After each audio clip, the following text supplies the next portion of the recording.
Good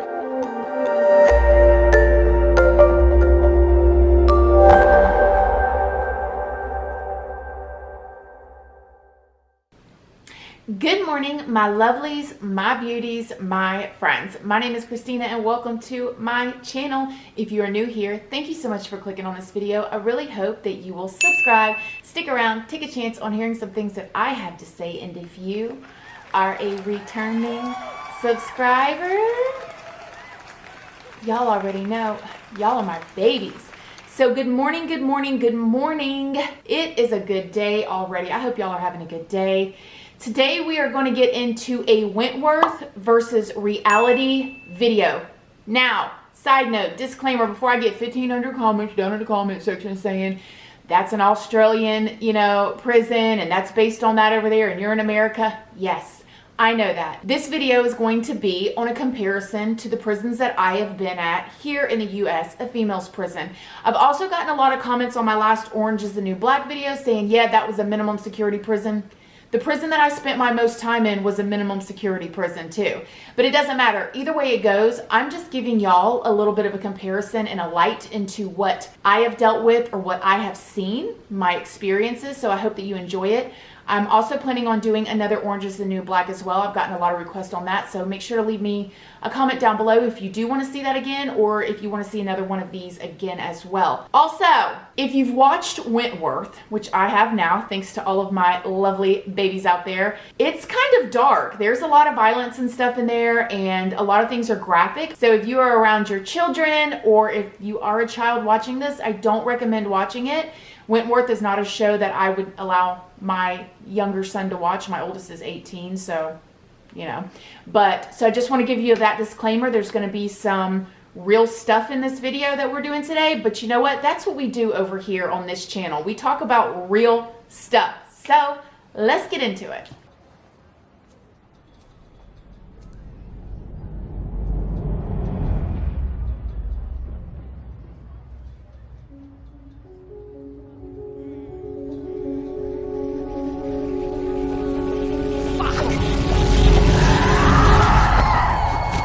This scene right here is quite accurate, to be honest. I've already told y'all in videos before that locks and socks, soap bars and socks, that is a real thing that happens. And I was actually quite impressed by this show showing y'all that because that really does happen. I mean, I wouldn't say necessarily in the day towards guards or but definitely in the nighttime and stuff like that, it happens. So let's get into the next scene. Sorry, I thought... Hey. It's all yours. My friends, I don't know about what prisons they've got over there or what they've got here, but the ones that I've been in, every one that I've been in, other than juvenile facility, you don't have your individual rooms. Now, y'all have to keep in mind, the U.S. is overcrowded with prisoners, okay? People are arrested for things that they're not arrested for in other countries. And then there are countries that you're arrested for that you're not. So every country is different. But I even remember being in prison and that being like this huge rumor that people that were non-violent offenders were going to get their sentences cut because they didn't have any more space to just put people. There's just too many people in prison. This scene here, we don't have individual rooms here. It's a huge dorm. And I really have to understand that this is television, y'all. This is not reality. It's not a documentary. There's nothing personal about having relations in prison where you get like alone time and you can actually like be invested in each other for a few minutes. It's like a rush. I mean, I've walked in on girls before doing it. It's not like this. It's not like you're laying in the bed and you're having that alone time or anything like that. It's like you're in a closet somewhere, hurrying up, trying to get something done real quick. It's not cute. And I've even walked in on girls before and they don't even look. They don't even miss a beat because they know they only have that amount of time to get done whatever they need to get done. So they're not going to even stop and say, get out, get away. I'm more like, oops, sorry, like, whoops, like, my bad, just trying to go to the bathroom here, like, whoopsie. So yeah, the way that they paint that picture is not accurate at all. So let's get into the next scene. Just tell me! Please, is it okay? Please! Tell me, please! Okay, we can't do this. Please! Where's Fletch? Please, someone say something!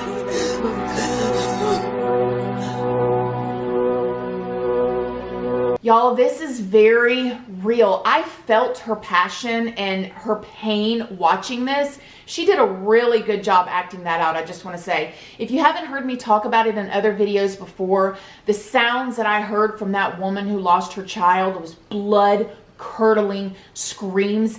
And another thing that I love about Wentworth is that it doesn't just show you a TV show. They flash different scenes that makes it seem like what she's thinking or what other people around her are feeling. And I really liked the way it kind of flashed to scenes of people and they're all just kind of looking. I mean, even people that didn't like her, you could see that people felt bad in that moment. And that's exactly how it is in prison as well. Because if somebody loses a family member, it doesn't matter what beef you have with that person, it all goes out the window in that moment. I mean, sure, of course, maybe you have one or two people that just have no heart and they don't care, but for the majority of it, people feel bad. And then it also, when you see somebody in there lose a family member or a friend or a loved one or anything, you immediately start thinking that that can happen to you. And it sends this ripple effect of anxiety throughout the whole entire prison. And people are, you would not believe it, people are lined up to call their family members at nighttime when you can use your phone so they can tell them that they love them, because it's such a scary, helpless feeling of being in prison and knowing that you can lose a family member. And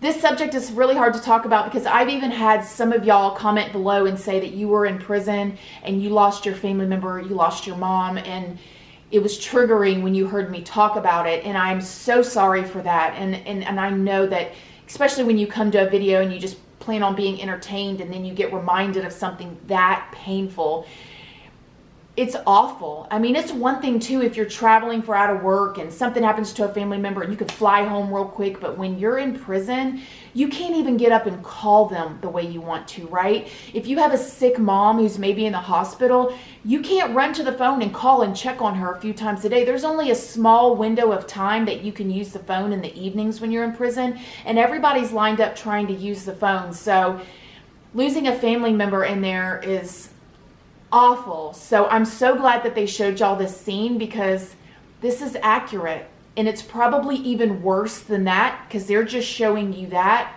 part and then they go off and, man, it's bad. It's very, very bad. All right, let's get into the next scene. It appears to be H Block, Governor. Maxine Conway is the ringleader. Sierra 3, this is the Governor. Sierra 3 receiving. What's the status of the lockdown? All units are secure except H Block. Who's left in H Block? No one. You need to go back up. If these women want to burn all their personal possessions, then let them. John. There is no violence, no one is injured. I'm not calling an SESG. You'll have to. Riots. Whoo, that is scary when you're in prison. You know, it's really super mind-blowing, and I used to sit around and think about this whenever I was in prison, is that, okay, you have, let's say, 400 inmates, right? And you have maybe 50 guards on the compound with 400 inmates. If we wanted to as inmates, we could get out, okay? We could all jump on those guards and take their keys. When you got 400 against 50, we could, right? So we are all just kind of sheep just being herded by the guards, which are herding their cattle or their sheep or whatever, right? So if at any moment a big group of women decide that they want to start a riot, it's very, very scary.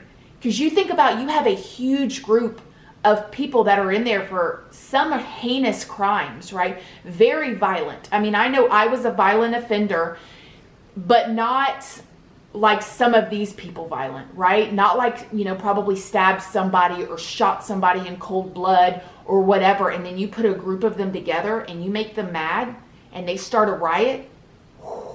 Then they lock the whole compound down and you don't know what's going on and it's scary and you don't know, is everybody going to lose their game time? Or I'm telling you what, they make it seem like on here the riot, it's just kind of like, you know, whatever. It's not like that. When you're in prison and a riot breaks out, it's high tense. You're scared. You don't know what's going to go on because you're not around, like I said, normal people. You're around criminals, okay? And you put them all together, boy, I'm telling you, I keep going round and round. I'm trying to drill this point home to y'all. The riots in there, very scary. Very scary. All right, let's get into the next scene.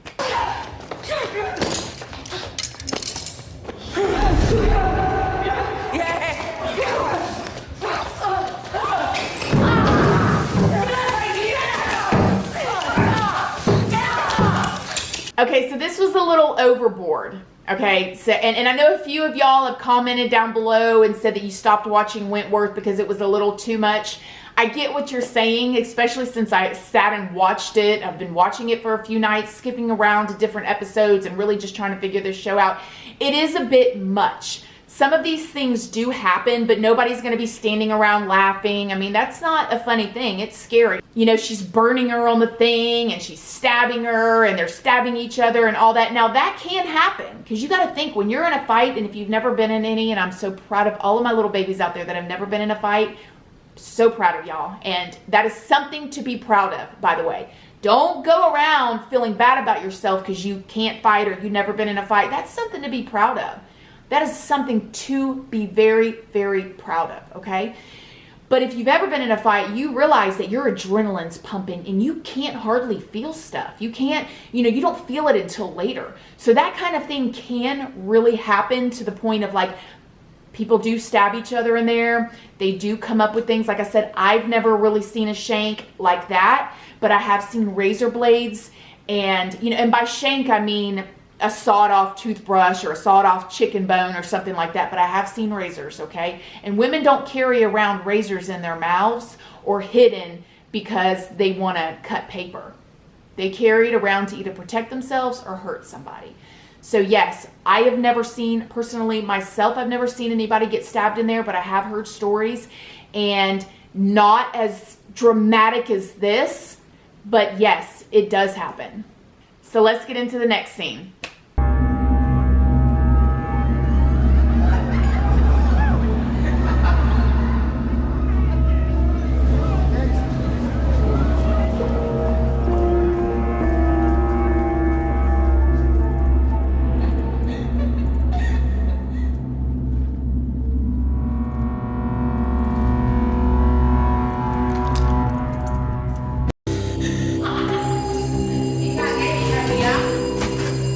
I really like the scene of this right here. It shows her, she's got her handcuffs on, right? She's sitting there, she's not in a good mood. She's looking out the window, thinking about all the things, you know, she's remembering her past. And that is real deal, y'all. Although when they transferred me to prison, I was in a bread wagon like I talked to y'all about in my 3-year experience video. I was in a bread wagon and I couldn't see anything, but that's what I love about this show, because it really focuses on what people are thinking instead of like Orange is the New Black, which is kind of more entertaining and it's got a lot of funny parts to it. Wentworth really tries to put you in that place of what it's like from that person's perspective and what they're seeing through their eyes. And that's really what it's like when you're riding anywhere, when you're going anywhere, when you're on the compound and you're trying to just work, you're constantly having flashbacks of your past and the outside world. I remember I used to sit in there and I could see out to the road. Certain parts of the compound you could see the road, because the second prison I was in, like I said, I was in a minimum security prison, and I could see out to the road and I could see cars passing, and I would think like, life is going on out there, right? People are just driving, they're on their way to the works, they're probably on their cell phones, they're probably eating a burger in their car, and they don't even have any idea that there's a whole nother world going on in here. Like inside a prison, it's like a little world in there. I've always thought of it as like a world of forgotten people because it's out of sight, out of mind. But people in prison, they've got their own, they've got wives and husbands.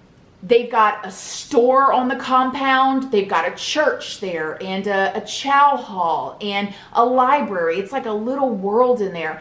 But even though it's like a little world in there, you're constantly, your mind is flashing to what you did to get in, or what you're going to do when you get out, or what people that you love. That's the most torturous thing about being in prison, is your own mind.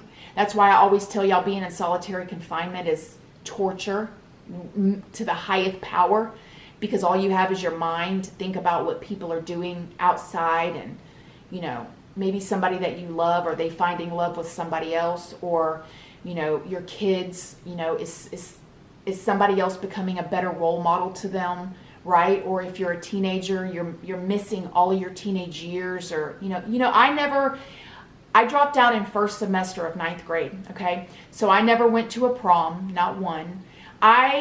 Because of the choices that I made in life, I missed out on things that kids get to do that's amazing. And all my teenage babies out here, if you're watching this, even though I told you not to, being free is such a beautiful thing and something that we take for granted every day, right? Like doing little simple things like going to the store, you know, or running up to the Tom Thumb and getting you a Freezy, a Frosty drink, you know what I mean? An Icy or whatever. Or, you know, buying a $2 bag of donuts and coming home and just sitting and eating them. Those little things that you don't have when you're in there are the things that you think about, right? Nobody's in prison thinking about having $1 million homes or having a better job or anything. They're in there thinking about the little things that we take for granted every day. So yeah, I just wanted to throw that in there. And let's just get into the next scene. Christ, thanks.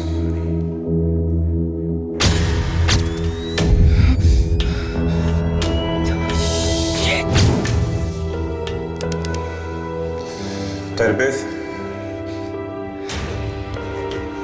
What are you going to do? If she doesn't stop, one day she's going to push me too far. I really liked this scene because it plays off of what I just said before about how your mind flashes, and that's real. Okay, that's really happens.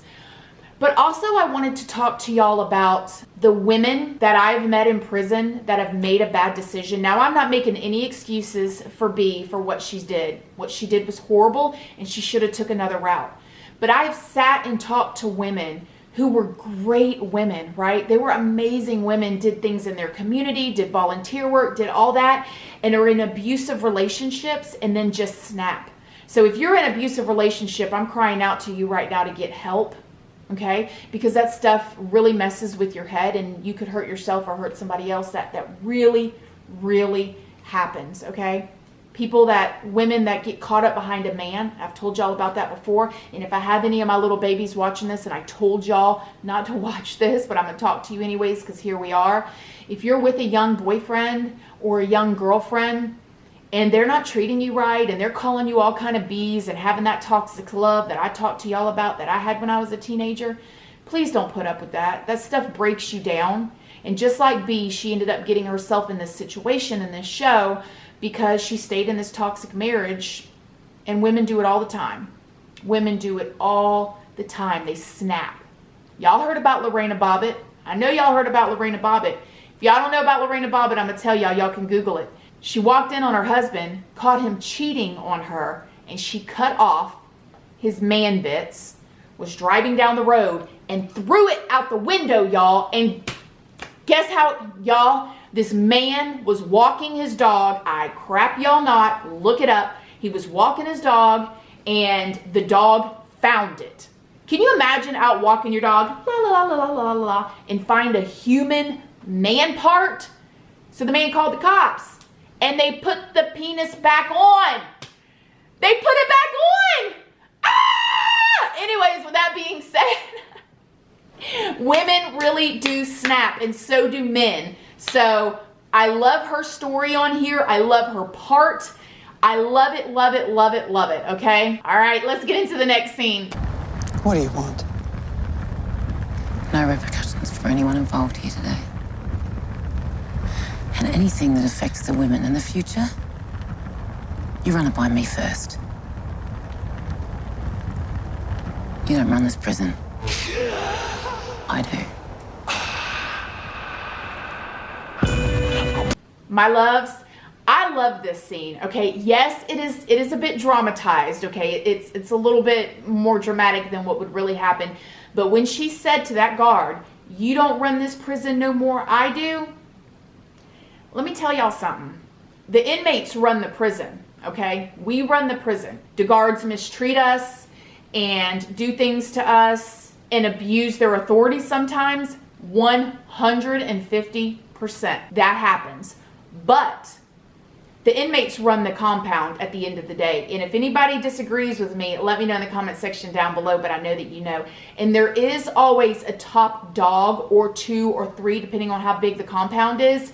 For lack of a better word, I've never used that term before until y'all got me watching Wentworth. Bye. But yes, and that kind of run things. And there's always usually a reason why. Maybe that person's family has money and they're funneling money in. The guards are crooked, man. Not all of them, most of them. And check my comment sections down below if you disagree with me, because there's usually always one or two people who's been married to a guard, or who was a guard, or dad or mom was a guard, and they say the exact same thing. The majority of them are crooked. So yes, she was absolutely right when she said that. The inmates run the prison, okay? All right, so I'm just going to touch on a few more things about my opinions about Wentworth. Things that I really like about Wentworth is, like I told you, the fact that they show a perspective of what the people are thinking and kind of feeling. What I also like about this show is it kind of has a dirty vibe, right? Like the whole entire show, the women look a bit dirty and a bit grungy compared to Orange is the New Black. Orange is the New Black, everybody looks kind of fresh in a way, you know, but Wentworth has more of a dirty, grungy vibe. I would say that's closer to what it's really like in prison. That's the thing about prison is dirty and it's disgusting. And it doesn't matter if you just got out the shower, if you just did your makeup, everybody looks dirty a little bit all the time, okay? So I really liked that it wasn't like this spotless, clean looking type of vibe. Also, I see them walking around with clothes baskets. I don't know if they have that over there in Australia, but they don't have that here, okay? Also, I noticed here in Wentworth is they have, the one lady brought her daughter in. They don't allow that here. I don't know if they allow that in other countries. I don't know if they allow that in other states, but here in Florida, they don't. I have mixed feelings about that. I kind of get like, I just imagine like a mom being separated from her daughter. But I also think that if you bring your daughter in, you are, one, putting her at risk and possibly sending psychological messages to your daughter that prison is a homey environment. But then again, you know, a daughter needs her mother. So I go back and forth and I can't decide on my opinion of that for sure. Y'all let me know what y'all think in the comment section down below about prisons that possibly let them bring their children in. I'd like to know what you think, especially my moms out there. Yeah, so I hope that y'all like this video. Please don't forget to like. It's a free way that you can help your girl out. Let me know what y'all want to see from me. I get so many comments of y'all going, wow, I requested this and you made it. Of course I did. I love y'all. Y'all think I'm just saying that? Like, I read y'all's comments. I really do. I enjoy hearing from y'all. I enjoy hearing your takes on things and y'all inspiring me and me inspiring y'all. And I love hearing y'all's suggestions on new videos. So don't be afraid to leave it below. I'm reading them and I'm writing lists and I'm checking it twice and I'm finding out who's naughty and okay. All right, whatever. I love y'all. Like the video and I'll see you in the next one. Bye.